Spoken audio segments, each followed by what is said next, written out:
Welcome to another great episode of the Beyond Normal podcast. I am your host, Kenny Groom. I cannot believe we're at this point now. Season 8 is upon us. We're in this new year, new opportunities. I'm excited to bring today's guest to the stage. He has presented me with an incredible opportunity that I just had to make sure that our audience is aware of. Our guest today is Ty Smith. He is a pretty seasoned. I would say you're definitely seasoned in terms of the sales space, Todd, but you've got this new endeavor in terms of big stage energy, really bringing conferences to the masses. Like conferences, just navigating this space over the last year or so for myself, it can be rather complex figuring out where to go, who to connect with, and Ty and his co-founding team, which we will dig into, have put together a package that I myself partake in. So I want to put that out there as well. But so far, so good for me in terms of the connections I'm making, and then just helping me acclimate myself to the conference world. So without further ado, let's bring Ty to the stage to have this incredible conversation. How's it Hey, going, how's Ty? it going? Yeah, Thank I you. appreciate you having me. Yes. Thank you for coming on the platform today. To talk a little bit about big stage energy. I definitely want to dig into your background as well. But let's set the stage. Tell our listeners, like, what were you doing before putting this big stage energy together? Like, what was taking up all your time? Because I definitely want to set the stage for why big stage energy came to be through the work that you're doing now. So set the stage for us. Yeah, no, I appreciate you sharing. Yeah, I mean, my whole background is really just being kind of a traditional, just tech person, more so on the sales side. I've done plenty of tech sales roles throughout like Comcast or Cox Business, Rapid Scale. I ventured into the IT consulting side of it during the later stage of my career where I was helping out resellers and really starting to like go to events to kind of meet partners and folks that can sell the products that I was offering through the corporate company that I was at. And then from there, this was right around about like 2020, while I was still, at my role as a channel manager. I started to get involved with some of the different conferences that were going on. Now, keep in mind, like these are a lot of the like identity-based conferences. So some of them were like culture-based conferences, or they were gender-based conferences. And really, what I was helping with was really just providing just some content related to tech sales or IT consulting, because a lot of the tech conferences around that time were more so focused on software development. And, really they needed just help with like bringing speakers or bringing topics and ideas. So it kind of went from working with one conference to another conference to another conference, really just independently. And then it just kind of spread over into all sorts of conferences from, the East Coast to the West Coast. It started to kind of spread internationally, and then over the course of basically 5 years, I essentially touched over 100 plus conferences from the USA to Canada to West Africa and then Europe as well. And really just grew into like a little side business of a conference consultancy where we're doing ref shares and project fees and all sorts of stuff. My co-founder was largely doing the same thing, very similar background. So when we got together last year, we one realized that like this whole market of chasing down rev shares and fees and all that wasn't really sustainable. So that's where we decided to kind of like throw away our old model and just rebuild everything and just build the big stage energy community that essentially allows people to attend conferences for free and in exchange for conference tickets that we get from these events. I think that's dope, Ty. I actually met you at a conference. I think we met at, was it Black Tech Week in Cincinnati? I Yeah, think definitely. so. And so just to see you, like, that's your element, like being at conferences, like I appreciate you for explaining it, but I don't think people truly like have like they don't truly understand, like there's certain people that fit perfectly no matter the conference. Like it's just like you live and breathe that stuff, and just seeing you on display the networking, just the connecting that you were doing from that first conference. And we've been in contact ever since. And so when I saw that you were doing big stage energy, I was like, duh, like this makes sense. So much sense for somebody like Ty to put together. And then you're leveraging your network that you've built over the last, wow, we're in at this point 6 7 years, right? Conferences is a business in and of itself, right? Just conference season.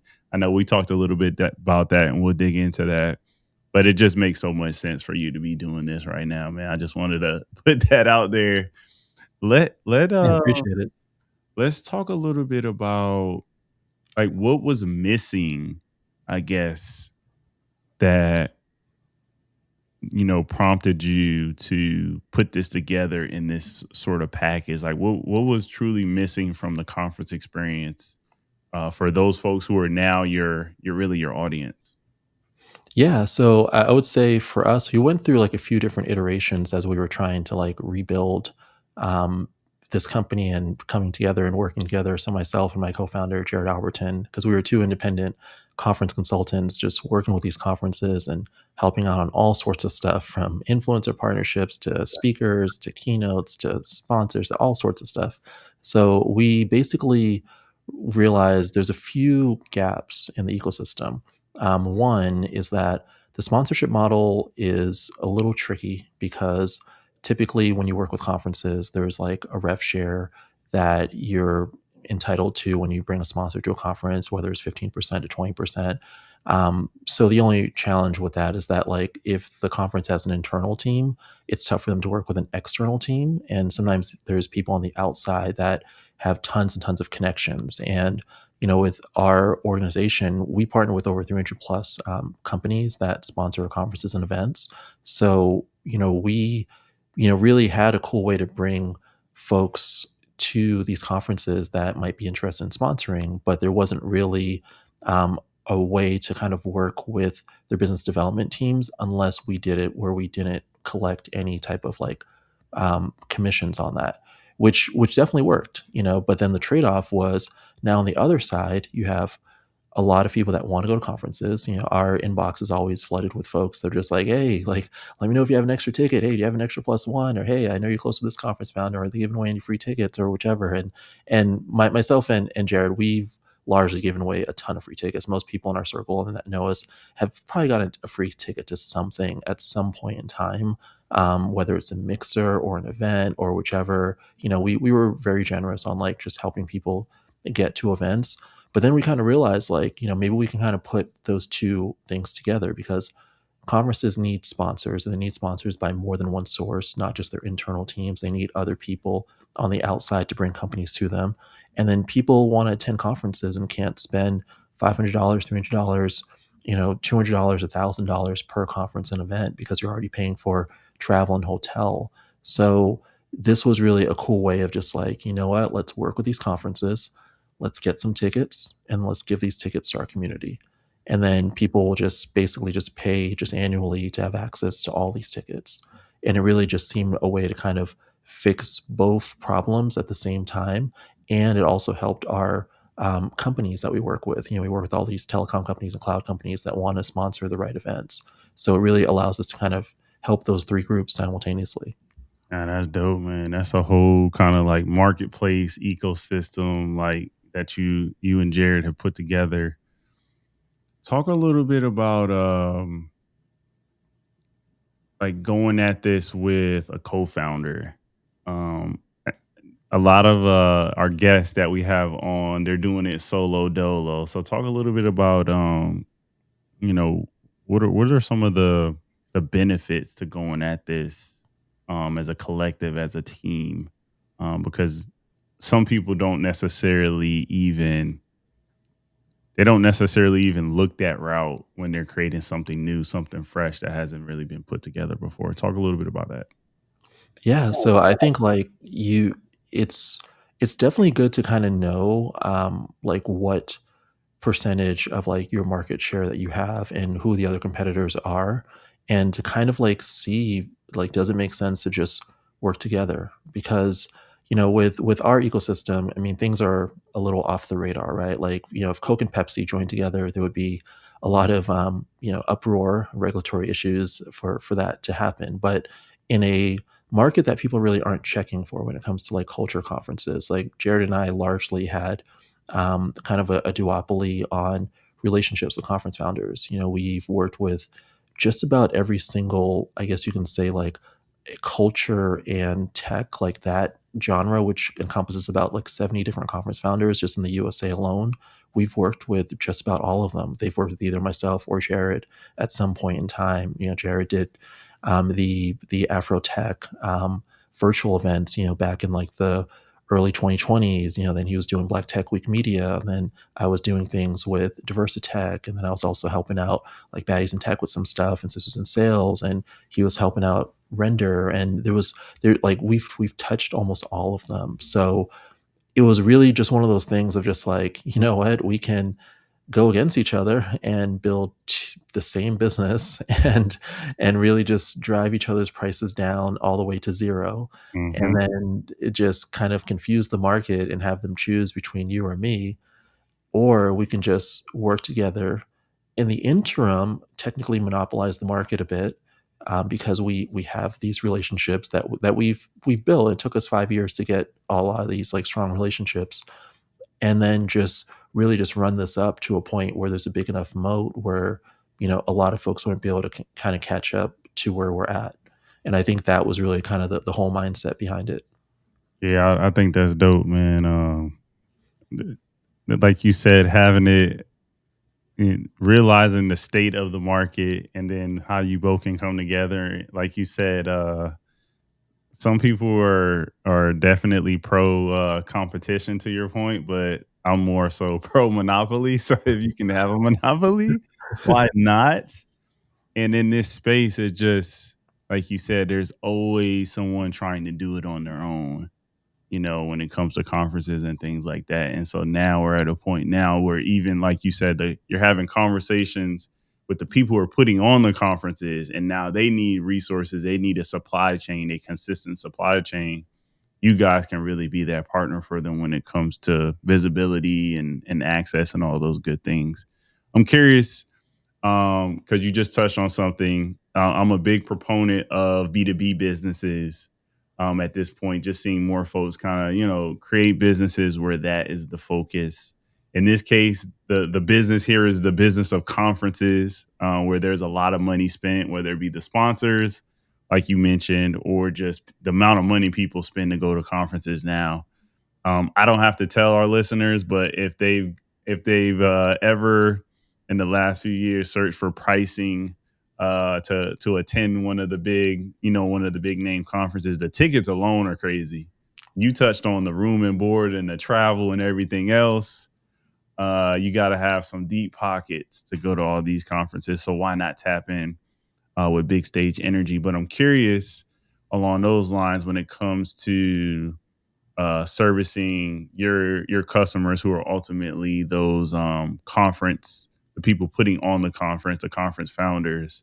Are there any areas where you're seeing that they'd like to see more businesses or more services be created for them, for the folks that Yeah, are I mean, putting I on I this? I think yeah, I think that there's like some definitely there's some gaps right now. I think that you know so speaking about just, if we just talk about like the culture and tech vertical, for example, and what I mean by culture and tech is just any type of like cultural group that has a tech conference, whether we're talking about Latinas in tech or Afro tech or Black women talk tech or et cetera, et cetera.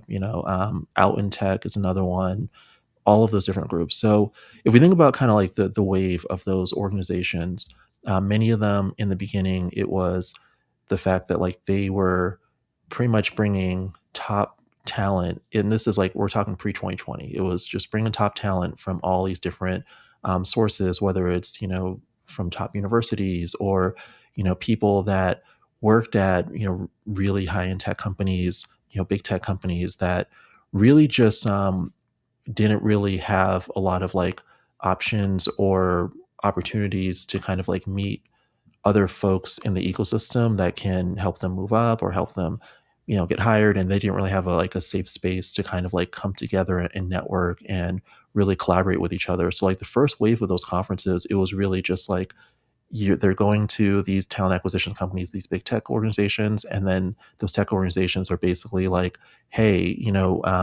we want to get more talent. Like we're having this is post recession. We're having a tech boom. We got a lot of investment. There's a lot of folks to hire. You all have a unique lock on some talent that we don't have access to. We want to pay to be here to hire some folks." Mhm. And then it kind of switched a little bit after 2020. And after 2020, we did have some incidents such as, George Floyd, but there was also some other things that were going on, around the time of just the pandemic. And there was this whole concept of like right sizing, like, hey, we have a non-diverse employee base. We want to right size it. And we want to make sure that like we have diverse people across our leadership and across our frontline roles and our mid-career roles. So a lot of the money that was coming in, it was different sources. It's still HR talent acquisitions, but it also had some chief diversity officers, which became a new thing, post 2020, and some ERG leaders as well. And that really became the focus. And that's where you saw a second wave of conferences that were largely very blatant about like what they were about, whether it's like a Black Men in Tech or Baddies in Tech or a Sisters in Sales or et cetera. It was pretty much capturing that market of funding that was available. And now we're moving into a space where we're talking about 2025 and beyond, where it's largely not really about diverse talent anymore, or it's not about the fact that we're trying to like right size or do anything like that. It's really just about business development and making sales. So, the opportunity right now is the fact that like a lot of these companies, they just want to make some sales. And a lot of these conferences have folks in there that can make decisions on technology and other products and services. A lot of these conferences have these great keynote speakers that are CIOs and CTOs or C-level leaders.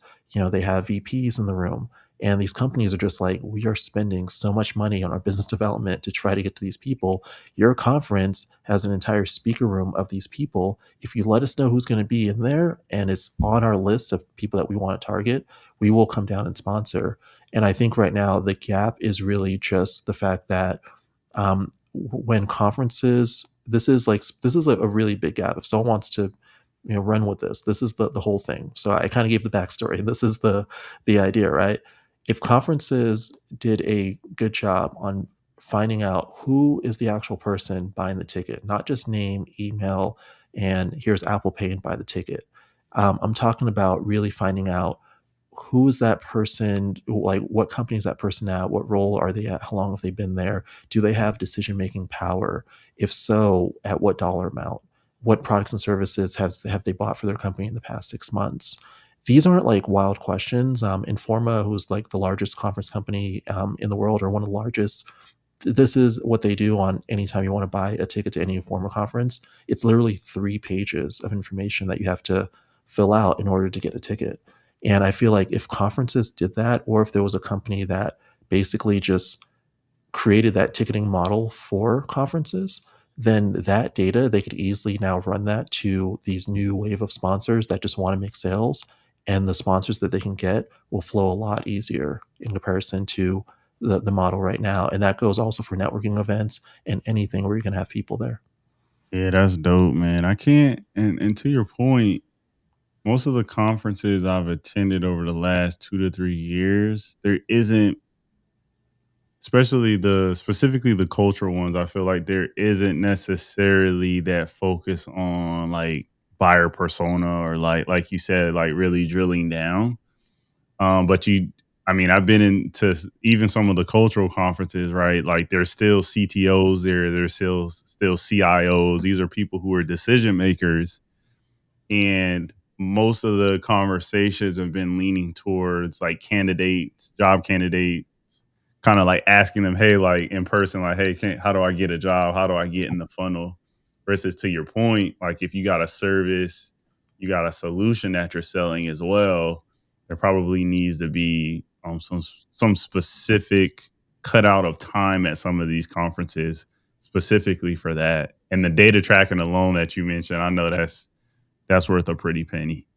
So listeners out there, Ty's giving us ideas. This conference space is definitely here to stay. Conference money, it's probably ebbed and flowed, like you said, and since the 20s, right? There was a little bit more focus on, you know, like what you said, diversity of your workforce, things like that. And now companies got to make sure like the revenue is coming in, the sales are coming in. And so Yeah. we're still in an exciting time, but then some of the conversations have probably changed a bit in terms of what people are looking to get out of these conferences. I'm curious, as you're having conversations, and some of our listeners, they're probably, gearing up to go on their conference season this year.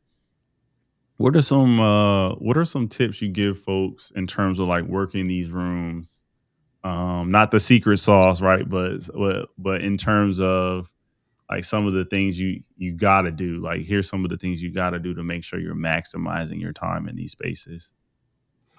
Yeah, so I think, when it comes to work in a room, I mean, the way that I see it is, I take it back to kind of Pokemon cards in a way, and I know that this kind is gonna sound a little crazy, but I think that just whatever contact that you have, it's not about if it's a contact for you, it's about if it's a contact for someone else. So if you meet people out and about at these events, your first 5 people that you meet probably won't be relevant for you. If you are a, let's say, graphic designer and you're looking to meet with companies to maybe get hired on as a full-time graphic designer, and you meet like a tech salesperson, or you meet someone that is like, let's say, an investor of a company, or you meet someone that maybe they throw conferences, and maybe someone else that you meet is a podcaster, and maybe the next person that you meet is a student that is looking for an internship. None of those people are completely relevant for this graphic designer that just wants, a full-time role.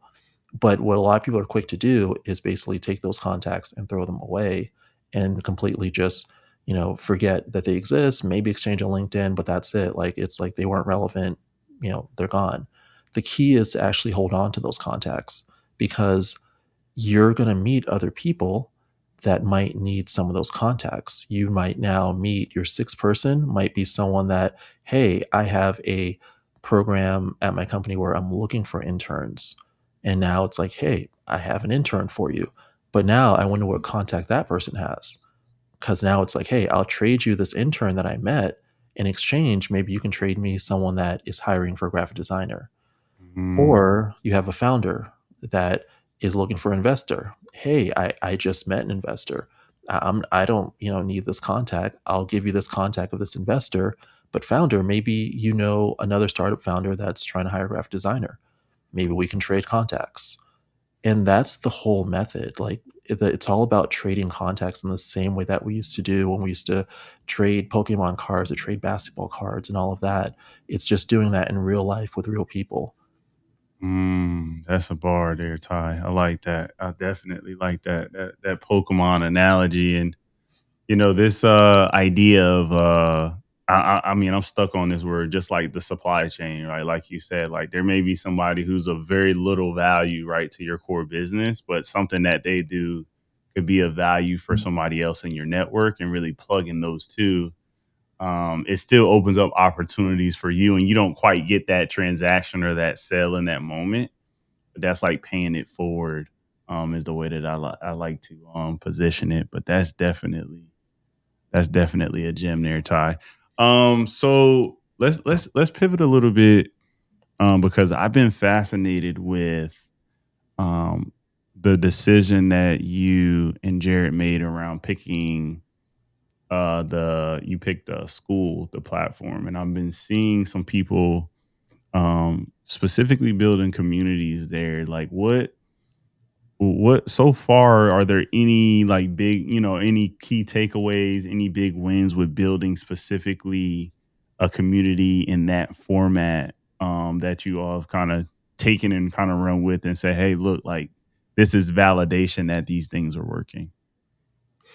Yeah, I would say for us, so going with school and really just looking at the community model, I think was really just figuring out a way where we can kind of put everyone in the same space so we can provide like notifications and updates for people, but we can also provide like different threads for the different tickets and events that we drop because we didn't want it to just be like, hey, here's like a board of different tickets. We want to kind of make it social so I can like post like, hey, here's tickets to BlurredCon, for example, and then have people post under like, hey, I'm going, oh, I'm going, oh, I'm going. So now people can kind of squat up because that's really the whole goal is to like build this out large enough so that every time we post a ticket, there's like 20 people in the comments like, "Hey, I'm going. Like, who's linking up with me? Like, I'm flying in on Tuesday.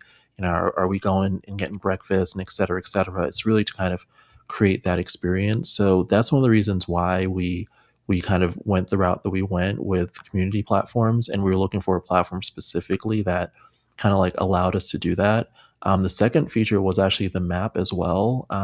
Just having the map there, we can kind of see where people are at is also a cool thing too, because we're talking about conferences and traveling. So now people can reach out like, "Hey, I'm in Philly. Like, I saw you're in that area. Like, let's catch up."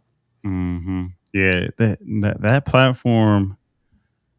There's just something about the new wave of platforms that are out now. I don't know, like they figured out how to, like reignite like gamification and things like that. And like it just is fun being like when I log in and I'm logging into Big Stage Energy, like I'm like, all right, let me look and see who's like you said, who's commenting on the things. Obviously, you and Jared are keeping the tickets flowing.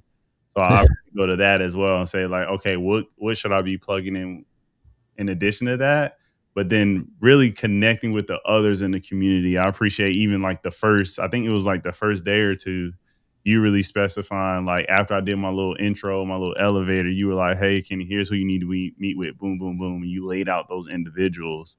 Now I've been slowly but surely checking off that list. Like these are simple things, but that's really what makes a community grow, what makes it seem like it's organically, folks are finding their way organically on it. So I appreciate you and Jared, and that platform specifically.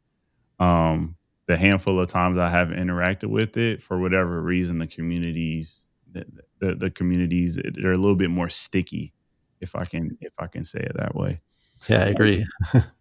Man, I'm so excited. To tell folks a little bit about, I guess, how if they were to want to connect with Big Stage Energy, like how do they go about tapping in with you or Jared? Like what's the preferred route for them to start learning more about how they can maximize their conference experience this year and moving forward? Yeah, so we're basically Big Stage Energy on all platforms. Our website is bigstage.energy. So if you're looking for us on IG, that's really how you find us, bigstage.energy. We do webinars. So each month we do a series of webinars.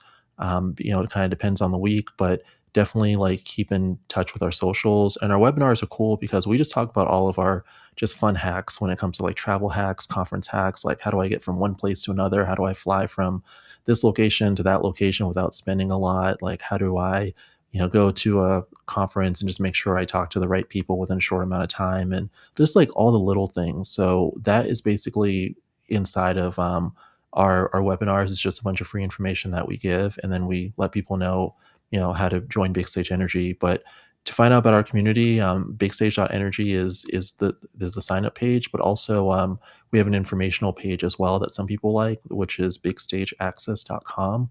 And that just kind of gives you just some like background info about Big Stage Energy and what we do and how the community works and et cetera, et cetera. And also on LinkedIn, you can find me there, Ty Smith.